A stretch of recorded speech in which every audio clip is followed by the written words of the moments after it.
हाय बच्चों, आज अपन को बात करनी है एक और अलग टाइप के वेक्टर की जिसका नाम है यूनिट वेक्टर। और अपने आप में भयंकर वाला काम का यूनिट वेक्टर है। मतलब अपन ने वेक्टर के इतने सारे टाइप्स पढ़ लिए, लेकिन उनमें से ये वाला जो टाइप है सबसे ज्यादा इंपॉर्टेंट टाइप्स में से। वो कोई काम के नहीं है अपने, को इनिशियल को प्लेनर ऐसे कोई खास काम के नहीं है, बस पता हो उनके बारे में क्या होते हैं। लेकिन जो ये सामने अब यूनिट वेक्टर है ये भयंकर वाला काम का है। तो सबसे पहले हमें ये समझना है यूनिट वेक्टर का मतलब क्या है। तो देखो ध्यान से,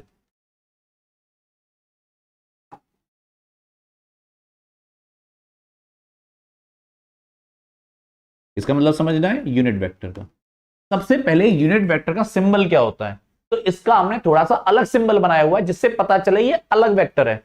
तो औरों का अलग नहीं है, इसके लिए एक अलग कैटेगरी हमको डालनी पड़ गई। तो यूनिट वेक्टर का सिंबल होता है कैप। इसको टोपी पहना दो। क्या पहना दो? टोपी, बस और कुछ नहीं करना। तो यूनिट वेक्टर का मतलब क्या होता है? तो यूनिट वेक्टर वो वेक्टर होता है जिसका मैग्नीट्यूड 1 होता है। इसका मैग्नीट्यूड कितना होता है? 1।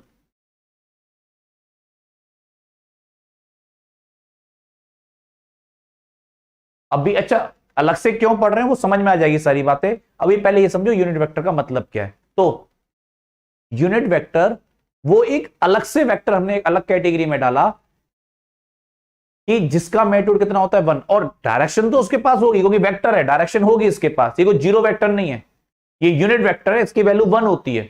जीरो वेक्टर बिल्कुल अलग चीज थी। तो ऐसा वेक्टर जिसका मैग्नीट्यूड कितना हो? 1 हो, उसको हम क्या बोलते हैं? यूनिट वेक्टर बोलते हैं। अब यूनिट वेक्टर ये फॉर्मूला इसका। तो यूनिट वेक्टर का फॉर्मूला होता है, अच्छा किसी के भी ऊपर अगर टोपी चढ़ जाए समझ जाओ उसका मैग्नीट्यूड 1 है।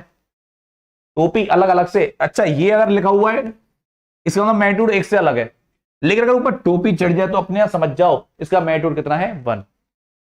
तो यूनिट वेक्टर बराबर होता है वेक्टर, जो भी तुम्हारा वेक्टर है, अपॉन मैग्नीट्यूड ऑफ वेक्टर। ध्यान से सुनना बात को, ध्यान से। यूनिट वेक्टर बराबर वेक्टर, ऐसे याद करो, vector upon magnitude of vector. पहले एक एक चीज का मतलब समझ लेते हैं। Magnitude of vector upon magnitude of vector. तो ध्यान से, वेक्टर कि हमारे पास जो भी वेक्टर एक दिया हुआ है वो तो हो गया ये कि जैसे 3 न्यूटन फोर्स इन ईस्ट डायरेक्शन, 5 न्यूटन फोर्स इन वेस्ट डायरेक्शन, जो भी दिया हुआ है वो है ए वेक्टर। ए का मतलब क्या? वो है मैग्नीट्यूड। देखो मैग्नीट्यूड को शो करने के पहले सिंबल समझ लो। यहां पे सिंबल्स, मैग्नीट्यूड को हम दो तरीके से शो करते हैं। पहला तरीका है ये, अगर हम ऐसे मॉड लगा दें, मैग्नीट्यूड के दोनों तरफ डंडे खींच दें, मतलब वेक्टर के दोनों तरफ डंडे खींच दें, तो वो मैग्नीट्यूड का ही काम करता है। और या इसको ऐसे लिख दो, इसका डायरेक्शन से कोई लेना देना नहीं है, ये केवल न्यूमेरिकल वैल्यू है। 2 न्यूटन, 2 न्यूटन, जो 2 न्यूटन का फोर्स है वो 2 न्यूटन जो है वो उसका मैग्नीट्यूड है। तो इसका डायरेक्शन से कोई लेना देना नहीं है, ये मैग्नीट्यूड होता है। तो मैग्नीट्यूड हो गया ये क्या है? A vector. ये कंप्लीट वेक्टर है, ये फुल वेक्टर होता है जिसके पास डायरेक्शन भी होता है, अच्छा खासा मैग्नीट्यूड भी होता है, ये वो है। तो यूनिट वेक्टर बराबर होता है vector upon magnitude of vector. Question करेंगे और बातें भी सीखेंगे, पहले यूनिट वेक्टर का मतलब समझ में आना चाहिए।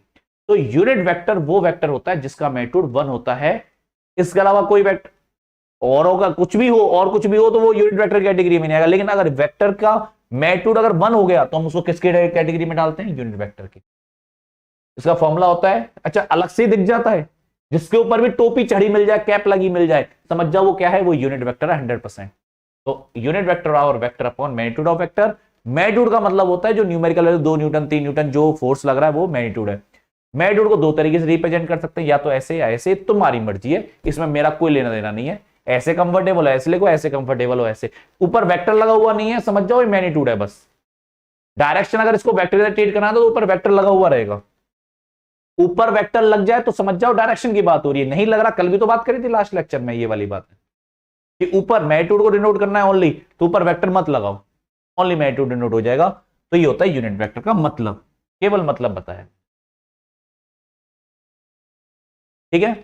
जैसे मैंने लिखा 3a कैप, 3a कैप मैंने ऐसे लिख दिया मान लो एग्जांपल के लिए। तो a कैप क्या है? यूनिट वेक्टर है। a कैप क्या है? Unit vector. अब मैंने इसका 3 से मल्टीप्लाई कर दिया, और यूनिट वेक्टर का मैग्नीट्यूड 1 होता है, लेकिन डायरेक्शन होती है उसके पास, जो भी डायरेक्शन है, ए कैप के पास डायरेक्शन तो होगी, जो भी ईस्ट वेस्ट नॉर्थ साउथ कुछ भी, हमें क्या मतलब पड़ रहा है, इसके पास कुछ ना कुछ डायरेक्शन होगी। वो डायरेक्शन 3 से मल्टीप्लाई करने के बाद 3 के पास आ जाएगी, नहीं आ जाएगी। ए कैप क्या है, जिसका मैग्नीट्यूड 1 है, 1 के मल्टीप्लाई से 3 पे कोई फर्क पड़ा? आंसर है नहीं पड़ा, 3 का 3 है। यूनिट वेक्टर का फायदा तो ये है, सबसे बड़ा पता फायदा क्या है यूनिट वेक्टर का, किसी से भी मल्टीप्लाई कर दो कोई फर्क नहीं पड़ता, लेकिन डायरेक्शन दे देता है। जैसे एग्जांपल दो इसके, बहुत प्यारा, इससे अच्छे एग्जांपल देखते हैं।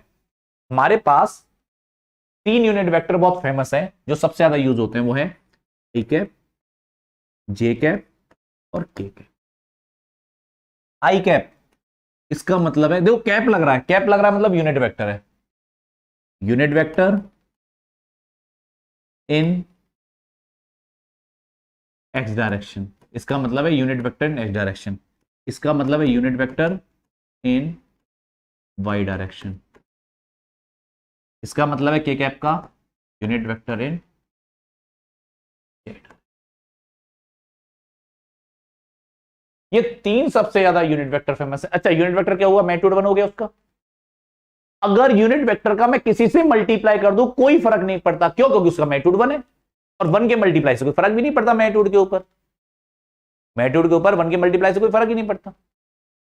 तो यूनिट वेक्टर का यही फायदा होता है, उसका किसी से मल्टीप्लाई कर दो कोई फर्क नहीं पड़ता, लेकिन वो अपनी डायरेक्शन दे जाता है। हमारे फिजिक्स में सबसे ज्यादा 3 डायरेक्शन यूज होती हैं, एक्स डायरेक्शन, वाई डायरेक्शन और जेड डायरेक्शन। तो हमने इनके यूनिट वेक्टर बना दिए, कैसे? आई कैप, जे कैप और के कैप। आई कैप का मैग्नीट्यूड 1, जे कैप का भी 1 और के कैप का भी 1, लेकिन आई कैप को मैंने कौन सी डायरेक्शन दे दी? X direction. मैंने कहा जे कैप लिख रहा हूं मतलब मैं कौन सी डायरेक्शन में हूं? वाई। के कैप लिख दिया मतलब मैं कौन सी डायरेक्शन में हूं? जड़िए मैंने फिक्स कर दिया। क्यों फिक्स किया? ये हमारा काम सबसे ज्यादा एक्स वाई जेड डायरेक्शन से पड़ता है। अब देखो यूनिट वेक्टर का फायदा क्या है, मैंने लिखा 5 न्यूटन फोर्स इन एक्स डायरेक्शन। बताओ कितना लंबा लिख रहा है ये, इसको मैंने लिखा 5 आई कैप, बस काम खत्म। 5 आई कैप का मतलब क्या हुआ? 5 न्यूटन फोर्स, बात हम फोर्स की कर रहे हैं, काम किसी के लिए भी कर सकता है। मैंने 5 आई कैप लिखा, इसका मतलब क्या हुआ? 5 न्यूटन का फोर्स एक्स डायरेक्शन। देखो कितनी बड़ी लाइन को केवल मैंने शॉर्टकट में लिख दिया। यही यूनिट वेक्टर का फायदा होता है, ये रिप्रेजेंट करने काम में आता है। मतलब इतनी बड़ी लाइन को केवल इतना सा लिख दिया। तो मैंने कहा 5 न्यूटन फोर्स इन एक्स डायरेक्शन, 5 आई कैप का। ये आई कैप क्या है? Unit vector. क्या आई कैप के मल्टीप्लाई करने से, क्या आई कैप का मल्टीप्लाई करने से 5 पे कोई फर्क पड़ा? नहीं पड़ा, 5 का 5 है क्योंकि मैग्नीट्यूड 1 था। लेकिन 5 के बाद कौन सी डायरेक्शन आ गई? एक्स डायरेक्शन आ गई। मैंने लगा 6 जे कैप, तो इसका मतलब 6 न्यूटन फोर्स इन कौन सी डायरेक्शन? Y direction. हम फोर्स की बात कर रहे हैं यहां पे। मैंने लिखा 7 के कैप मतलब 7 न्यूटन फोर्स इन जेड डायरेक्शन। तो यहां से अपन को एक क्लियरिटी मिलती है कि यूनिट वेक्टर का काम क्या होता है। तो यूनिट वेक्टर का काम ये होता है, उसका किसी से मल्टीप्लाई कर दो कोई फर्क नहीं पड़ता, लेकिन अपनी डायरेक्शन वो दूसरे को दे जाता है। मजे ले बेटा, तू जी ले अपनी जिंदगी। ये किसका काम होता है? इसका। ठीक है, दोबारा आई कैप जे कैप। पहले सबसे पहले क्या क्या याद होना चाहिए? यूनिट वेक्टर का मतलब क्या होता है? मैग्नीट्यूड 1 होता है। फॉर्मूला क्या होता है ये लिख लेना, नोट कर लेना। इसके बाद मैग्नीट्यूड को कैसे कैसे रिप्रेजेंट करते हैं ये चीज लिखना, इसका फॉर्मूला भी बताएंगे अभी अपन। इसके बाद 3 वेक्टर जो फेमस है उन सब के बारे में लिख लो। तो पहले पॉज करके इनको नोट डाउन कर लो, जरूर नोट डाउन जरूरी है। पहले तो लिख लिया, इनको नोट डाउन कर लो।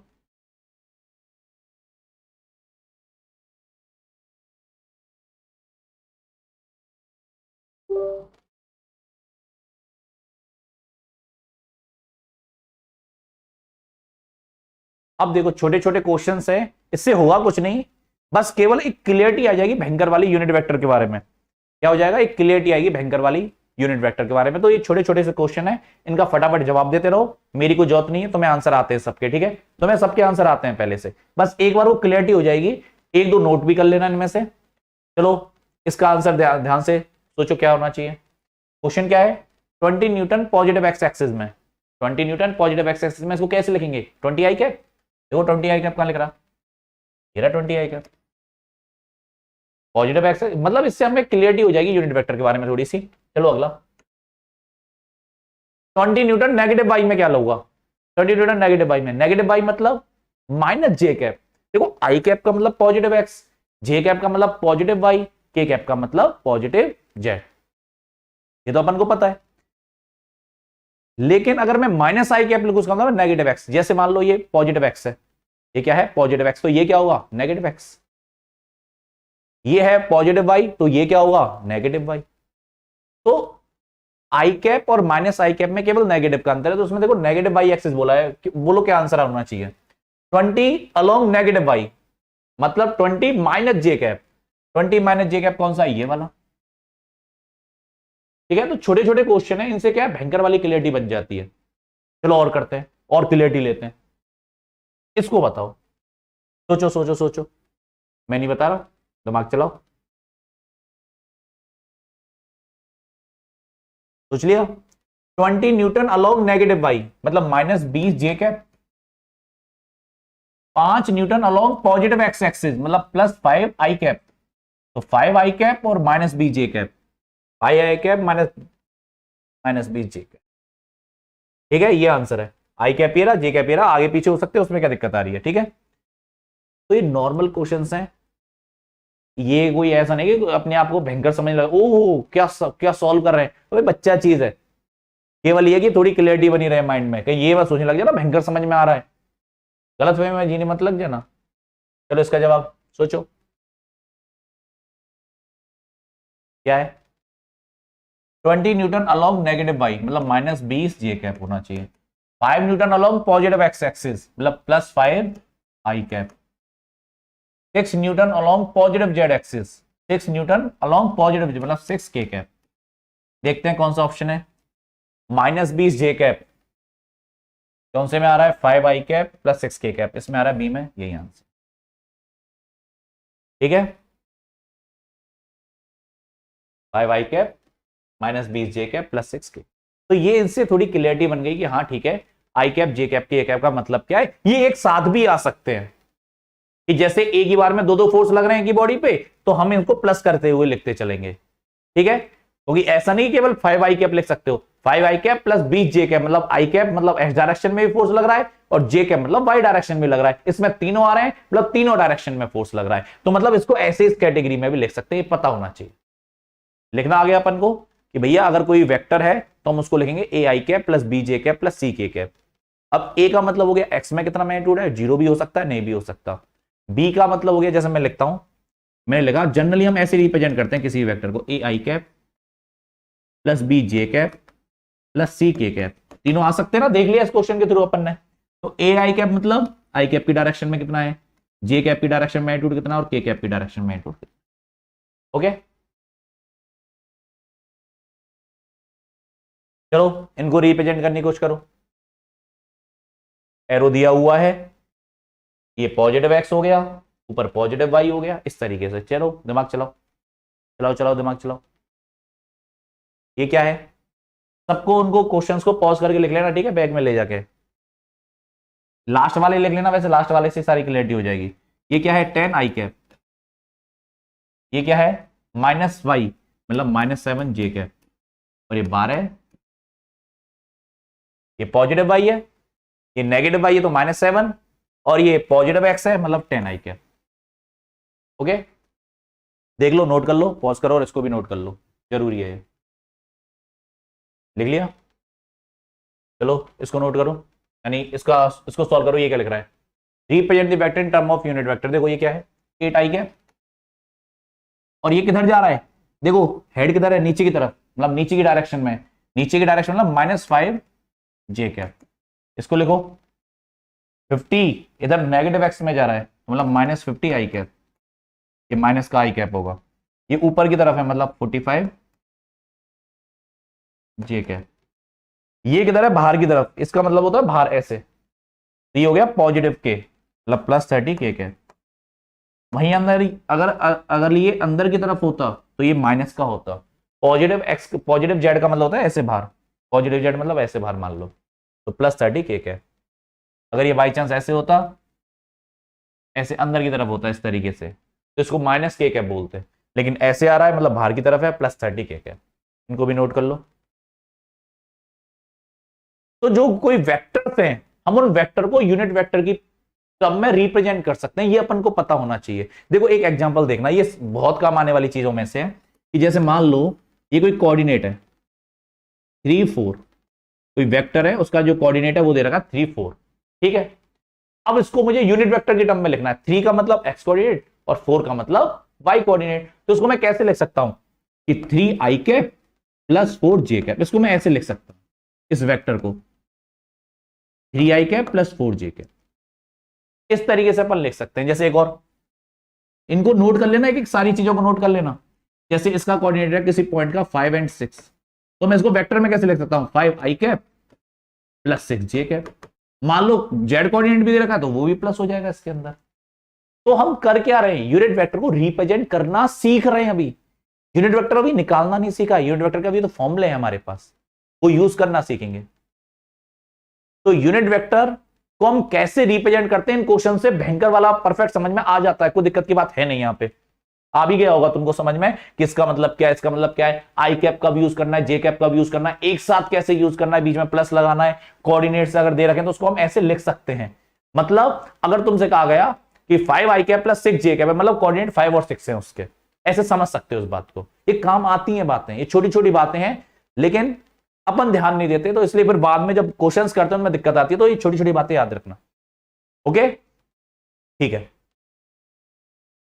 तो चलो, अगर हमें यूनिट वेक्टर निकालना है, ए कैप बे कैप निकालने बदतमीज, तो किसी वेक्टर को यूनिट वेक्टर की टर्म में कैसे लिख सकते हैं ये हमने पढ़ लिया। देखो क्या लिख रहा है, किसी वेक्टर को यूनिट वेक्टर में कैसे लिखना है वो हमने लिखना सीख लिया, 5 आई कैप प्लस 6 जे कैप। ऐसे हम किसी वेक्टर को बना सकते हैं। ये यूनिट वेक्टर नहीं है, ये लिखा हुआ ये यूनिट वेक्टर नहीं है, ये वेक्टर है कंप्लीट, लेकिन हमने इसमें किसका सहारा लिया, देखो यूनिट वेक्टर का सहारा लिया है। ये यूनिट वेक्टर नहीं है, ये समझ जाओ, ये यूनिट वेक्टर है ना। यूनिट वेक्टर का तो फॉर्मूला होता है vector upon magnitude of vector. Unit vector का फॉर्मूला होता है vector upon magnitude of vector. तो ये वेक्टर है, ये इसमें जब मैग्नीट्यूड का डिवाइड देंगे तब जाके यूनिट वेक्टर आएगा। ये इसका मतलब क्या है, वेक्टर को हमें रिप्रेजेंट करना है यूनिट वेक्टर की टर्म्स में। आई कैप जे कैप और के कैप का सहारा लेना है अपन को, ठीक है। तो यूनिट वेक्टर का मतलब जिसका मैग्नीट्यूड 1 होता है, आई कैप जे कैप के कैप क्या है, जिनका मैग्नीट्यूड 1 होता है, लेकिन ये एक्स वाई और जेड डायरेक्शन बताते हैं। किसी वेक्टर को इनकी टर्म में कैसे लिख सकते हैं ये तुम्हें आ गया है लिखना, और तुमने खुद नहीं किए होंगे वो 5 आई कैप प्लस जो मैंने एमसीक्यू वाले क्वेश्चन किए थे, उनमें मेरी जरूरत भी नहीं पड़ी होगी, तुम्हें अपने आप कर लेते तुम। ये वाली चीज तुमको पता होनी चाहिए, ठीक है। तो अगर हमें मैग्नीट्यूड चाहिए, क्योंकि वेक्टर के यूनिट वेक्टर के फॉर्मूले में मैग्नीट्यूड चाहिए, तो उसका फॉर्मूला होता है ये √a² plus b² plus c²। सीधे याद कर लो, ज्यादा फायदे में, कोई डेरिवेशन वेरिएशन का मतलब नहीं है इसका। ए वेक्टर होता है A I cap plus B J cap plus C K cap. Derivation हो जाता है इसका, ऐसे नहीं डेरिवेशन नहीं होता, हो जाता है रेक्टेंगुलर कंपोनेंट से बाद में 3D के अंदर, लेकिन वो बात की बात है। अभी हमें जरूरत पड़ रही है, तो इसलिए अभी कि अगर कोई वेक्टर ऐसे लिखा हुआ है तो उसका मैग्नीट्यूड इस फॉर्मूले से निकलेगा। जैसे एग्जांपल देता हूं, ए वेक्टर बराबर 2 i cap plus J cap plus 3 K cap. मैंने कहा इस वेक्टर का मैग्नीट्यूड बताओ, मैग्नीट्यूड हो गया, मैग्नीट्यूड बराबर √a² plus b² plus c², मतलब 2² प्लस 1² प्लस 3², मतलब 4 प्लस 1 प्लस 9, मतलब √14। ये मैग्नीट्यूड है उस वेक्टर का। तो मैग्नीट्यूड निकालने का फॉर्मूला है वो याद होना चाहिए। चलो और देखते हैं, B vector 2 i cap minus J cap plus 3 K cap, इसका मैग्नीट्यूड कितना होगा, √। इसको ऐसा करते हैं -4 लिख लेते हैं, नहीं तो सेम ही आ जाएगा। ओके, 2 का स्क्वायर प्लस 4 का स्क्वायर प्लस 3 का स्क्वायर, तो ये कितना हो गया 4 प्लस 16 प्लस कितना आ गया √20। तो अच्छा, कई बार अब बच्चा कंफ्यूज हो जाता है, यहाँ पे माइनस आ गया तो ये माइनस लगाने की सोचता है, अरे फॉर्मूला प्लस ही है बेटा। अब इसको ऐसे समझो, ये माइनस क्या चीज रिप्रेजेंट कर रहा है, तो डायरेक्शन है ना, माइनस तो डायरेक्शन है, माइनस जे कैप। हमें तो केवल मैग्नीट्यूड से मतलब है ना 4 को। और अगर दूसरे तरीके से ऐसे दिमाग चलाना है कि भैया तुम्हारा दिमाग नहीं चल रहा कि भैया मैग्नीट्यूड में माइनस लगा रहे हो, तो -4 का स्क्वायर भाई प्लस ही तो होगा, उससे क्या फर्क पड़ रहा है। तो यहां माइनस ना आ जाए गलती से, √a² plus b² plus c² minus नहीं आएगा, कहीं गलती से √-29 लिया हो कभी तुम, अंदर माइनस कभी नहीं आ सकता, इमेजिनरी नंबर हो जाएगा भैया √ के अंदर माइनस आना, तो √ के अंदर कभी माइनस आ ही नहीं सकता, इमेजिनरी है वो। ध्यान से फिर से हम बात करें मैग्नीट्यूड की। मैग्नीट्यूड का फॉर्मूला होता है under root A square plus B square plus C square. दिमाग चलाना नहीं और हमेशा प्लस ही लेना है, कोई माइनस का कोई लफड़ा होना नहीं चाहिए। माइनस है इग्नोर मारो, लिख दो यहां पे, ठीक है। आगे चलें।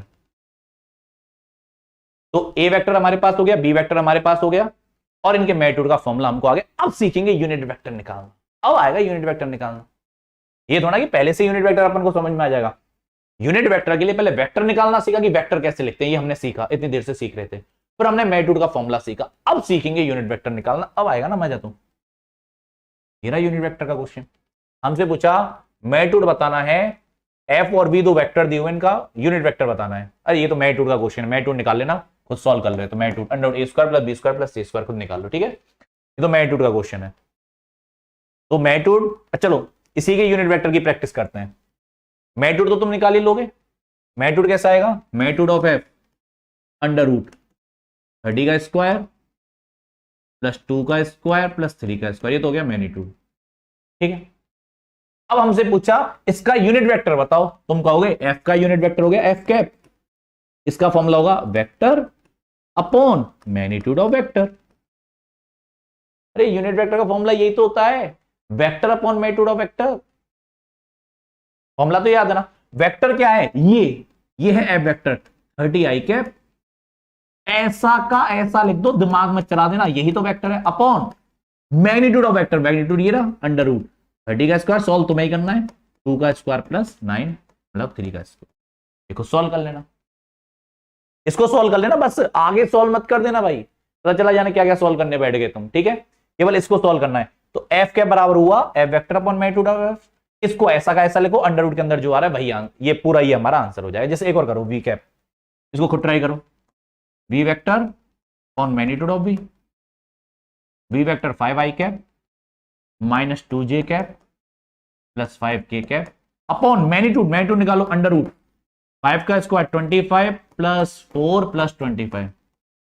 तो आंसर क्या है, यही आंसर है, 5 आई कैप माइनस 2 जे cap plus 5 k cap upon under root 54।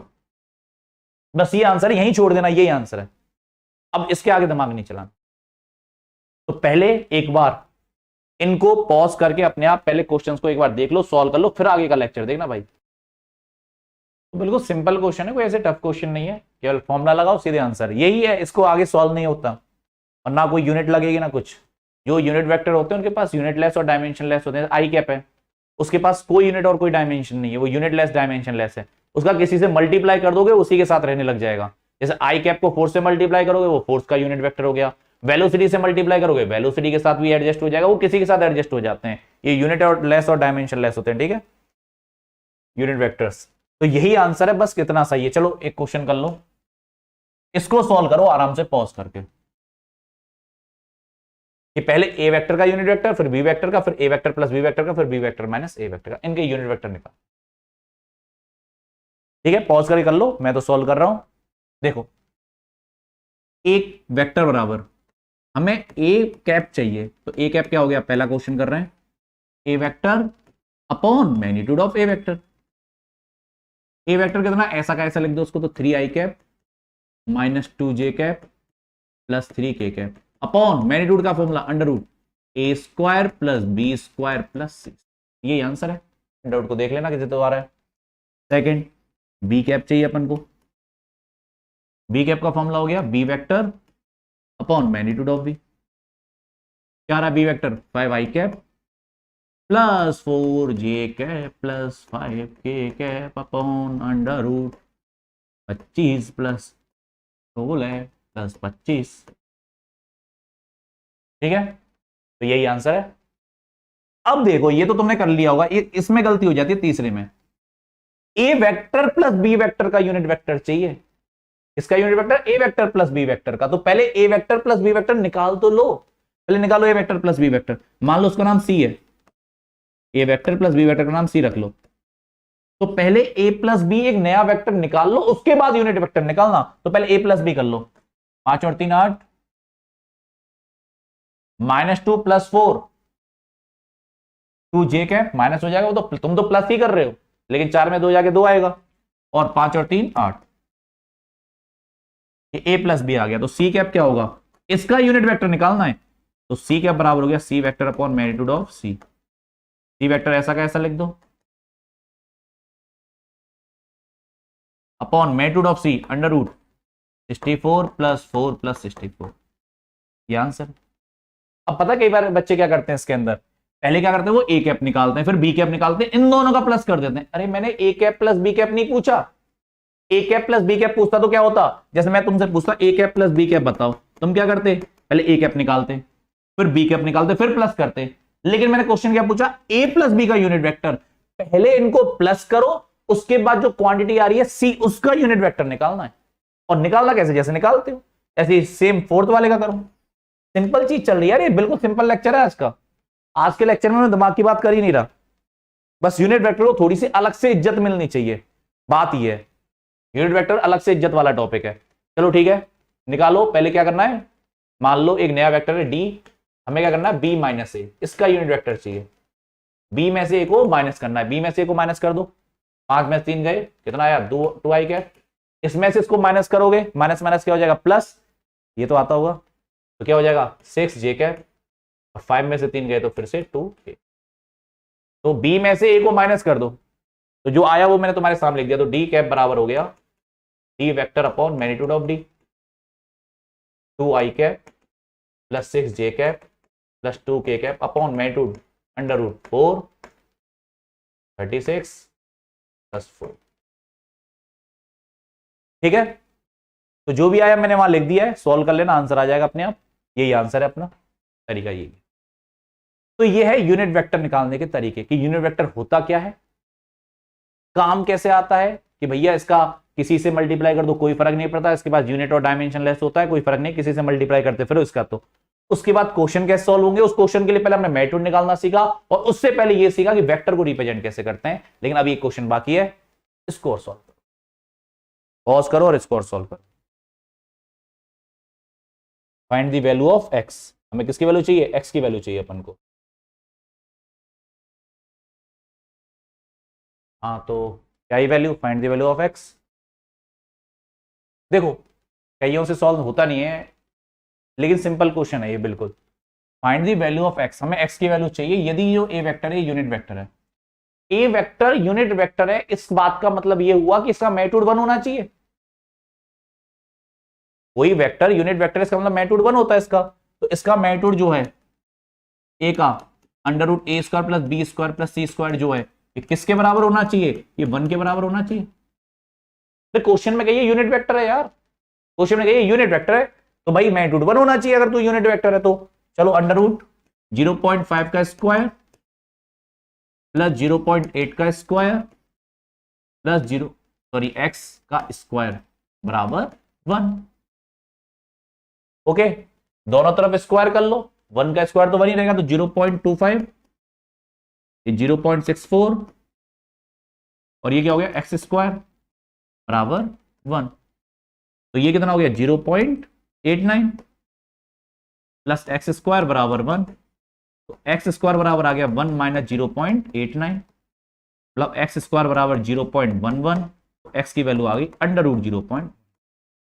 ये एक्स की वैल्यू है यहां। अगर एक्स की वैल्यू ये होगी तो इसका मैग्नीट्यूड कितना आ जाएगा, 1 आ जाएगा। इसका मैग्नीट्यूड कितना आ जाएगा 1। तो दोबारा यूनिट वेक्टर है तो इसका मैग्नीट्यूड 1 होना चाहिए। तो मैंने मैग्नीट्यूड को 1 के बराबर, और मैग्नीट्यूड का फॉर्मूला सबको आता है, A square plus B square plus C square का अंडर रूट। बस सॉल्व करना है तो मैं एक्स की वैल्यू आ जाएगी। देखो ध्यान से, पॉज करके आराम से इसको बना देके पहले सॉल्व कर लो, दिमाग नहीं चलाना ज्यादा फालतू का। लाओ 1,